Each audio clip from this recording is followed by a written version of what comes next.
ইউক্রেনের মাকড়সার জাল অভিযান ১১৭ ড্রোনের হানায় ছিন্ন ভিন্ন ৪০ রুশ বিমান। ফাঁস হলো জেলেনস্কির গোপন রণকৌশল। রবিবার অপারেশন স্পাইডার ওয়েব নামে একটি গোপন অভিযান চালায় ইউক্রেন। জানা যাচ্ছে রাশিয়ার ৪টি বিমান ঘাঁটিকে লক্ষ্যে রেখে পরপর ড্রোন হামলা চালানো হয়। মোট ১১৭টি ড্রোন ব্যবহার করা হয়েছে এই অভিযানে। সূত্রের খবর, এই ড্রোন দ্বারা ৪০টিরও বেশি রুশ সামরিক বিমান ধ্বংস করা হয়েছে বলে জানিয়েছেন ইউক্রেনের প্রেসিডেন্ট ভলোদিমির জেলেনস্কি। রাশিয়ায় ওলেনিয়া, বেলায়া, ইভানোভো এবং দিয়াগিলেভো এই ৪টি বিমান ঘাঁটি ছিল ইউক্রেনের নিশানায়। উল্লেখ্য, বিমানগুলির মধ্যে টিউপোলেভ TU-95 ও TU-22 এর মতো গুরুত্বপূর্ণ বোমারু বিমানও ছিল বলে জানা যাচ্ছে, যা দূরপাল্লার ক্ষেপণাস্ত্র নিক্ষেপের জন্য ব্যবহার করা হতো।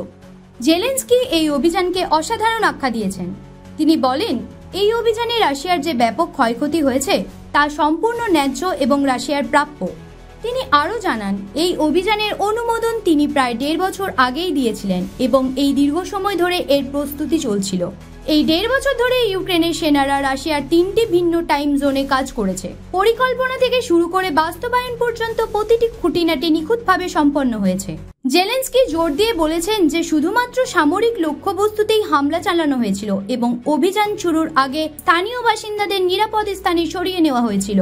তিনি আরও উল্লেখ করেন যে এই হামলার কিছুক্ষণ আগে ইউক্রেন গোয়েন্দা সূত্রে জানতে পারে রাশিয়াও একটি পৃথক হামলার প্রস্তুতি নিচ্ছে, যার ফলে দ্রুত আক্রমণের সিদ্ধান্ত নেওয়া হয়। সেই সঙ্গে তিনি আরও বলেন, রাশিয়া প্রতিদিন ড্রোন হামলার সংখ্যা বাড়াচ্ছে এবং ক্যালিবার ক্ষেপণাস্ত্রও ব্যবহার করছে। তবে ইউক্রেন যে কোনো উপায়ে নিজেদের দেশ ও দেশের মানুষদের রক্ষা করবে।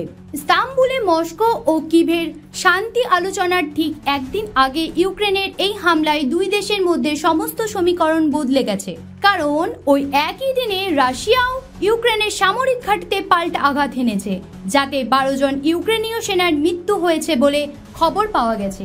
জ্যোতি সরকার রিপোর্ট, হেডলাইন্স, কলকাতা।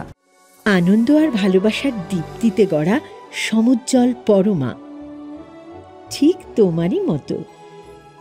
শ্যাম সুন্দর কোম্পানি জুয়েলার্স, আগরতলা, উদয়পুর, ধর্মনগর, কলকাতা।